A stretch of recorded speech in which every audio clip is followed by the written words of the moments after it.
क्यों नहीं चाहिए? भारत हिंदू राष्ट्र ना हो तो क्या बांग्लादेश होगा? साला ये दुख का खत्म नहीं होता बे। हिंदू राष्ट्र बनने का कोई साइंस ही नहीं है। इंसानियत राष्ट्र क्यों नहीं बन रहा है? यहाँ मुसलमान भी रहते हैं, उनका भी ये देश उतना ही है जितना आपका और मेरा है। शाबाश। हिंदू मुस्लिम दो नहीं भाई, दो कैसो नरक में जाई। क्या जरूरत है हिंदू राष्ट्र मुस्लिम राष्ट्र की? सबको समझ में आ रहा है कि ये सब क्यों किया जा रहा है। हिंदू मुसलमान पे नाम पे जो दंगा होता तब तो हम गंगा बहाने की बात कर रहे हैं। अरे आप जिस तरीके के बयान देते उससे तो और भड़कते। शाबाश। कई मजहब बना दिए, आपस में लड़ो मरो कटो, अपने अपने धर्म को उत्तम बताओ। हमारे स्टेटमेंट में हमने अक्सर बोला है कि हमें कागजों पे हिंदू राष्ट्र नहीं, विचारों में हिंदू राष्ट्र चाहिए। क्यों चाहिए हिंदू राष्ट्र? क्यों नहीं चाहिए? भारत हिंदू राष्ट्र ना हो तो क्या बांग्लादेश होगा? नहीं। भारत हिंदू राष्ट्र ना हो तो क्या पाकिस्तान होगा? देखिए भारत ही हिंदू राष्ट्र चाहिए। सुनिए, हम तो आप तो ये भी बोलने लग जाते हैं कि हिंदू सब खतरे में है। पहले आप यही तो बात करिए, हिंदू राष्ट्र की बात करिए। मुझे एक बात बताइए, हिंदू राष्ट्र भारत नहीं होना चाहिए। 140 करोड़ लोग जो यहाँ रहते हैं बाबा बागेश्वर, उसमें से 100 करोड़ हिंदू हैं। खतरे में कैसे हैं? सही पकड़े हैं आप तो लव जिहाद की भी बात करते हैं। आप जो लोग कुंभ में नहीं गए उसको आप देश विरोधी बता देते हैं। आप हिंदू राष्ट्र बनाने की बात करते हैं तो सवाल उठते हैं यहाँ पर। सबकी अपनी अपनी विचारधारा है। इस देश में कुछ लोग गजवाई हिंद भी कहते हैं, हम भगवाई हिंद चाहते, कोई बुराई नहीं है। जब गजवाई हिंद में कोई बुराई नहीं लोगों को, तो गजवाई हिंद भगवाई हिंद में क्या बुराई होनी? नहीं तो जो कुंभ नहीं गए वो देश विरोधी कैसे हो जाते? इस बात पर उस स्टेटमेंट को थोड़ा दूसरे तरीके से लिया था। इस पर हमने अपना खेद भी व्यक्त किया था कि आपने दूसरे इसका स्टेटमेंट का पूरा वीडियो, बात का भी वीडियो डाला है। हाँ, आपका जो खेद था वो तो लोगों ने माना नहीं। वो खेद देखो दुनिया में उनको लगा कि आप फिर वापस मजाक उड़ा रहे थे। देखो दुनिया में मैं भी कुंभ नहीं गई तो मैं देश विरोधी हूँ, ये आपकी दृष्टि है। हमने अपनी बात जो प्रश्न पर उत्तर किया था, जिन्होंने प्रश्न किया था कि उन्होंने कहा कि जो महाकुंभ आ रहे हैं, जिन्होंने प्रश्न किया था कोई बहन जी ही थी, उन्होंने कहा कि जो महाकुंभ आ रहे हैं वो सभी पापी हैं, ऐसा प्रश्न था। ऐसा किसी का उन्होंने बयान दिखाया, बताया। ठीक है, तो आपका इस पर क्या कहना है? हम कहा यदि सभी पापी हैं तो इस पूरे देश के शंकराचार्य आए हैं, पूरे देश के राजपीठ के लोग आए हैं, तो ये सब पापी हैं क्या जो महाकुंभ आए? यदि वो ऐसा कह रहे हैं तो उनको कह देना चाहिए जो नहीं आ रहे हैं वो देशद्रोही। क्या अपराध है? सठे साठ्यम समाज चले। अब यथा प्रश्न होगा तो, लेकिन एक दुनिया का एक सिद्धांत टेक्स्ट में बोला था और सुनते जाए, बाहर निकाला गया, ऐसा आपका कहना? नहीं, तो फिर ये बोला इसका उत्तर था, पर समझा ऐसा गया। अंग्रेजी बोल बोल के कैसे बात को घुमाया जाता है। यही इसीलिए तो कि 1947 में भारत का एक टुकड़ा का बंटवारा होता है, ठीक है, और वो पाकिस्तान बनता। इस बात पे बनता कि एक सुनिए वो बाद में बना, पहले ये तो सुन लीजिए। बोलिए।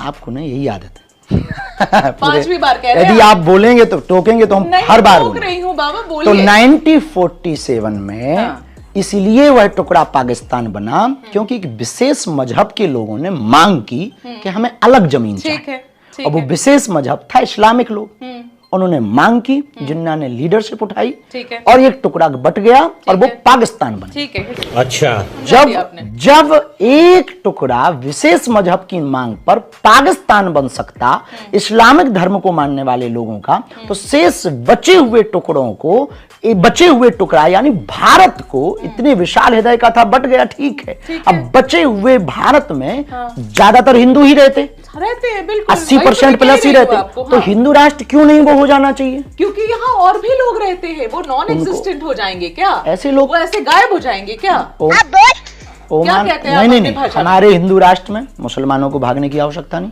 ईसाइयों को भागने की आवश्यकता नहीं। ओमान में भी हिंदू रहते हैं, इस्लामिक कंट्री है।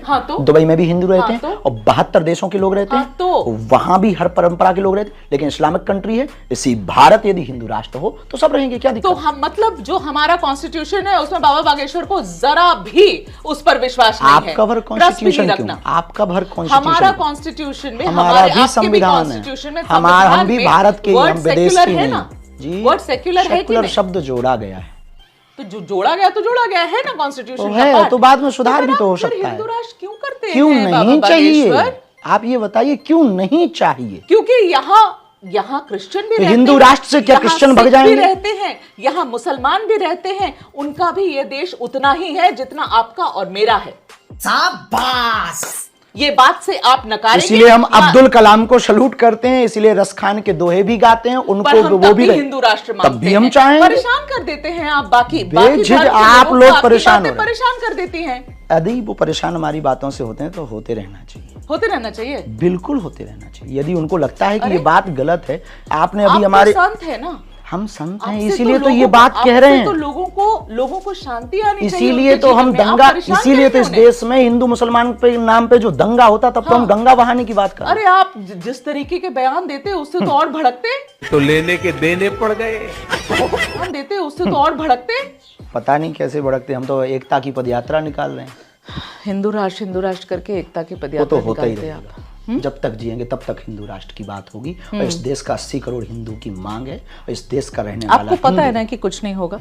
जी, आपको पता है ना कि कुछ नहीं ये हमें नहीं है पता। हमें ये पता है कि हमें अपना पुरुषार्थ करना है, फल देना भगवान का काम है। हम और आप भगवान नहीं। पर आपको इस बात से क्यों तकलीफ है किस बात से? कि हम एक सेक्युलर देश है? क्यों है तकलीफ इस बात से हमें इस तकलीफ है क्योंकि जब एक धर्म मजहब की मांग पर अलग देश हो सकते हैं, तो एक देश हिंदुओं के लिए हो। जो बांग्लादेश में हिंदुओं का हाल हुआ, वो भारत में नहीं हम देखना चाहते। यही जो तो- नेपाल में हिंदुओं का हाल हो रहा, वो भारत में नहीं हम होते देखना चाहते। जो पाकिस्तान में कैसे हिंदुओं की होगा बेटियों यहाँ, का बाबा? यहाँ हो रहा, पश्चिम कैसे बंगाल में होगा? हिंदू पलायन कर रहा। आप पश्चिम बंगाल जा रहे हैं कि नहीं? ये तो गए हम, पहले आपको बात तो सुनने दीदी ने दीजिए, तो फिर आपने तकलीफ बीच में करा दी टोका। आपको। अच्छा बोलिए फिर चलिए, आपने चलिए। बीच में टोका। बोलिए यही आपकी बोलिए। गलती हाँ, है। बोलिए आप आप बोलिए, एक पूरा मूड से बैठिए बोलिए। कि आप उत्तर पाने आई हैं या आप बहस करने आई। मैं तो देखिए, आप ऐसे ही उत्तर देते हैं कि आदमी बहस में फंस जाता है। क्योंकि ज्ञान हमें था नहीं, कोई भी बहकाले था। हिंदू और मुसलमान दोनों को उपदेश दिया करते भगवान, और कहा करते भाई हिंदू मुस्लिम दो नहीं भाई, दो कहे सो नरक में जाई, एक पिता की संतान हो तुम, ये काल ने तुम्हारे को यहाँ आपस में दुश्मन बना दिया, बिन बिन बना के। पूरे विश्व में एक मानव पंथ रहेगा, और कोई ना जाति ना कोई धर्म अलग रहेगा। जीव हमारी जाति है, मानव धर्म हमारा, हिंदू मुस्लिम सिख ईसाई धर्म नहीं कोई न्यारा। इस काल ने हमें इस कलयुग में विभाजित कर दिया। कलयुग से पहले आप पिछली हिस्ट्री देख लीजिए, अपने इतिहास बहुत लंबे चौड़े हमारे पास रखे हैं। कोई धर्म अलग नहीं था, द्वापर तक कोई भी मजहब नहीं था, 4 वर्ण अवश्य थे। अभी कलयुग में काल को पता था कि ये कहीं मेरे जाल से निकल ना जावे, इसलिए कई मजहब बना दिए, आपस में लड़ो मरो कटो, अपने अपने धर्म को उत्तम बना बतावे।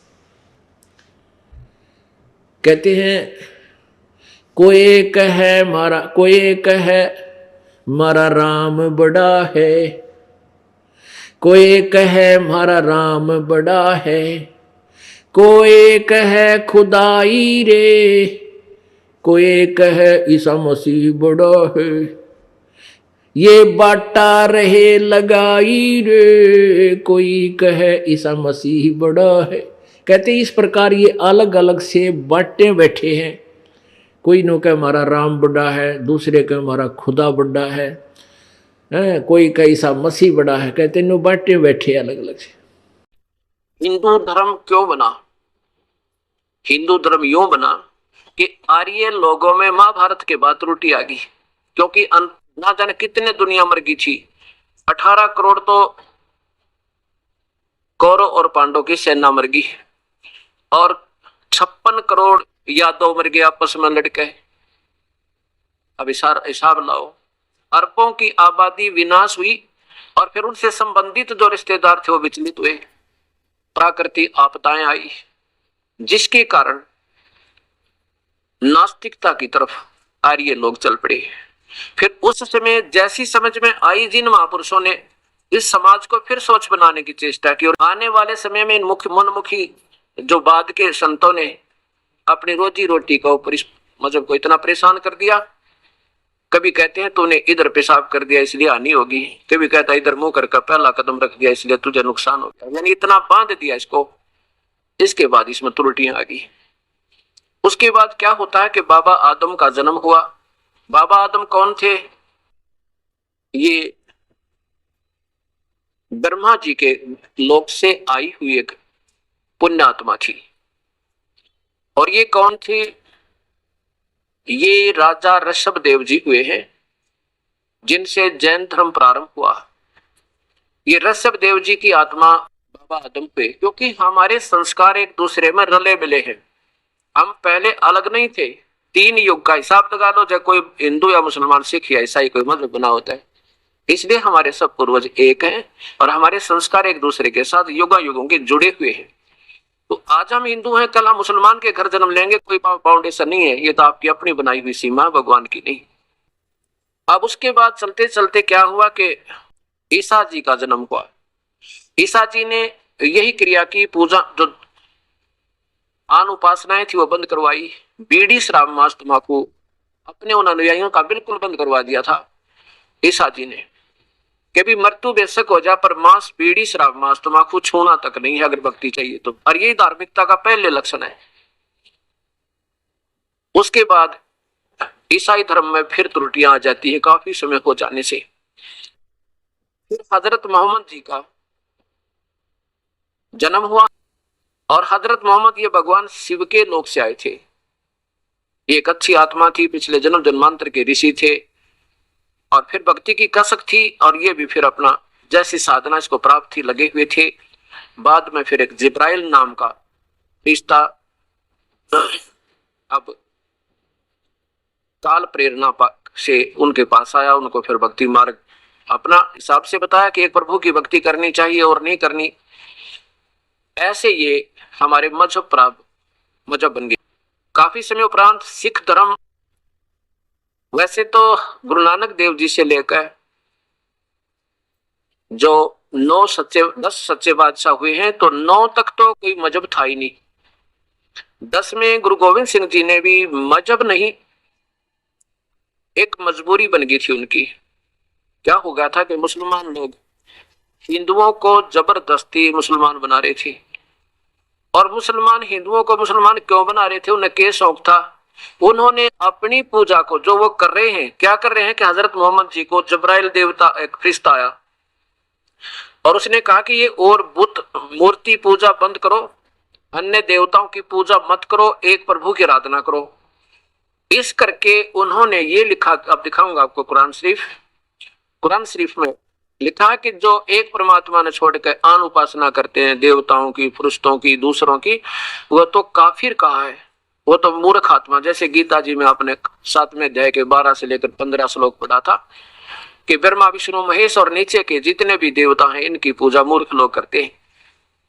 और यही कुरान शरीफ में और यही पवित्र बाइबल में और यही चारों पवित्र वेदों में और यही गुरु ग्रंथ साहिब के अंदर केवल एक प्रभु की आराधना करने से जीव का छुटकारा। तो मुसलमान अपनी साधना को सर्वश्रेष्ठ मान करके हम एक पूजा करते हैं, हिंदू हजारों कर रहे हैं, ये आन देवताओं की पूजा करते हैं, ये भोली आत्मा है, इनका कल्याण नहीं हो सकता। इसलिए उन्होंने सोचा कि जबरदस्ती ही अगर हम इनको सतमार्ग दे देंगे तो इनका कल्याण होगा। जैसे बच्चे को माता पिता ना दूध पीवा जबरदस्ती पिला देता है, ले बेटा पी ले, ले बेटा पी ले, और इंजेक्शन नहीं लगवावे तो भी पकड़ कर लगवा देते हैं कि इसका कल्याण हो जावे, बुराई इसकी बीमारी कट जा। ये सोचकर मुसलमान लोग अपनी साधना को सर्वप्रिय मानकर और हिंदुओं को जबरदस्ती मुसलमान बनाकर फिर उनको प्यार से बैठा कर भाई ऐसे नमाज पढ़ो, ऐसा सुबह ऐसे करो, ऐसा करो, ऐसे समझाते थे। लेकिन गुरु गोविंद सिंह जी ने कहा भी देखो ये है भक्ति का मार्ग, इसमें आप अपनी साधना बताओ, अपना प्रचार करो, हम अपना कर रहे हैं, जिसको जो अच्छा लगेगा सिलेक्ट कर लेगा, इसमें बाई फोर्स नहीं करना, ये तुम्हारी गलती है। इस बात को मुसलमान नहीं माने तो इसके कुछ संघर्ष हो गया, जिसके कारण उन्होंने एक अलग से धार्मिक लोगों का अपनी मजहब रक्षार्थ प्रोटेक्शन के लिए कुछ एक संगठन बनाया था और बाद में फिर उसका सिख नाम पड़ गया। अब ये बुराई क्यों घर कर गई हमारे यहाँ इतने हर समाज में। हिंदू आज देख लो, हिंदू मुसलमान को बुरा इसलिए बताते थे कि वो मांस खाते थे। हिंदुओं को ने मुसलमानों को नफरत हेट इस ढंग से गुरुओं ने करा रखी थी, हिंदू गुरुओं ने, कि ये मांस खाते हैं और मांस खाने वाला महापापी प्राणी होता है। इसलिए हिंदू मुसलमानों से द्वेष करते थे। इस करके भी अब अच्छी बात नहीं इनकी, ये बकरा छोड़े ना गां छोड़े नहीं, कुछ भी मिल जाए उससे न खा जा, कोई बात तो ये। और बात भी ठीक है, भक्ति मार्ग में ये बिल्कुल मार्ग ये नहीं चलेगा। भक्ति करनी है तो बिल्कुल आत्मा भी नम्र होकर, जो चींटी भी मर जाता दुख होए, हे परमात्मा कैसे वर किया।